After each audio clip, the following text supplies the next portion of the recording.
SIT जांच, 3 महीने के अंदर एसपीडी ट्रायल, एक कोर्ट का रिफॉर्मेशन निर्माण। यदि सरकार सही मायने में गंभीर है और इस परिवार को, इस इलाके को बचाना चाहते हैं तो सबसे पहले चंद्रमा और प्रमुख साहब और कामेश्वर, इस तीनों, और उसके पहले राय जी का मर्डर हुआ था परसोत्तमा चौक। इन सबके मर्डर में जो लोग इन्वॉल्व हैं उसकी एसपीडी ट्रायल। यदि एसपीडी ट्रायल नहीं होगा तो फिर अपराधी अपराध करता रहेगा। कल पिता गए, कल बच्चे जा सकते हैं। हमने आग्रह किया है इस परिवार से कि नेम्ड एफआईआर आप करें, और हम मांग करेंगे एसपी डीएम साहब से कि अविलंब सुरक्षा के साथ इस परिवार को कम से कम 4 लाइसेंस, जो प्रमुख साहब का लाइसेंस था उनको बेटे के नाम से ट्रांसफर अविलंब की आप व्यवस्था करिए। पढ़ने वाला लड़का हैदराबाद में जो खुद पिता को रोकता था कि आप इन सब चीजों में इन्वॉल्व नहीं होइए, इनको क्या कमी है भाई जो ये किसी की जमीन लेगा? 2 बच्ची दोनों ऊपर चला गया, ये तो अकेला हो गया, तो अनाथ हो गया ये लड़का। अब ये तो कहता है कि हम लड़ने वाले तो है नहीं सर, हम तो पढ़ाई ढूंढेंगे, लेकिन मेरा फैमिली, मेरी माँ तो अकेली होगी, वो तो अकेली सही में होगी। इनसे ज्यादा कष्ट तो यहाँ के सोसाइटी को हो गया। ये तो चले जाएंगे पढ़ने और कहीं या कुछ कर लेंगे, लेकिन समाज किसके बदौलत चलता है? तो मैं आपको फिर कह रहा हूं, मैंने चंद्रमा जी के घटना के बाद जाकर के मुख्यमंत्री जी को पत्र भी लिखा और अपनी बात पहुंचा भी।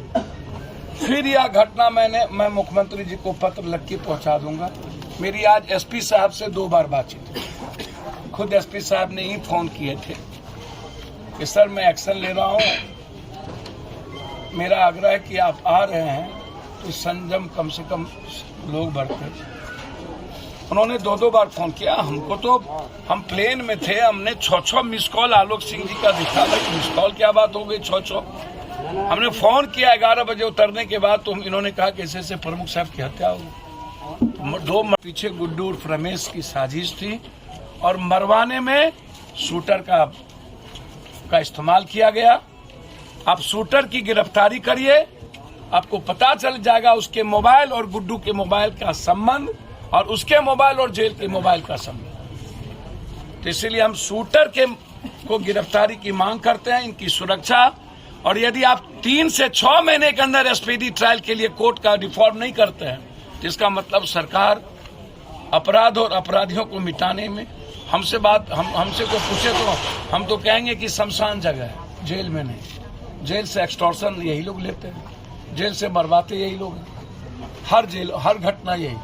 इन लोगों को सीधा शूट एंड साइट करना चाहिए। माफियाओं का जगह समाज में नहीं मिलना चाहिए। समाज अपने अपने जात के माफियाओं को आका की तरह देखती है। यह सबसे बड़ा दुर्भाग्य। इससे बड़ा दुर्भाग्य कुछ नहीं हो सकता सामाजिक व्यवस्था में।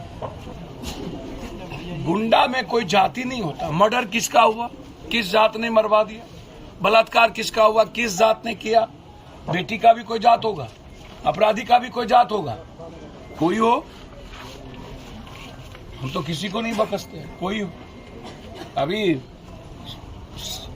समस्तीपुर में मार दिया, कोई भी अपराधी आप उठा के देखिए, सहरसा में मारा, कोई भी था, जेल जाना पड़ा।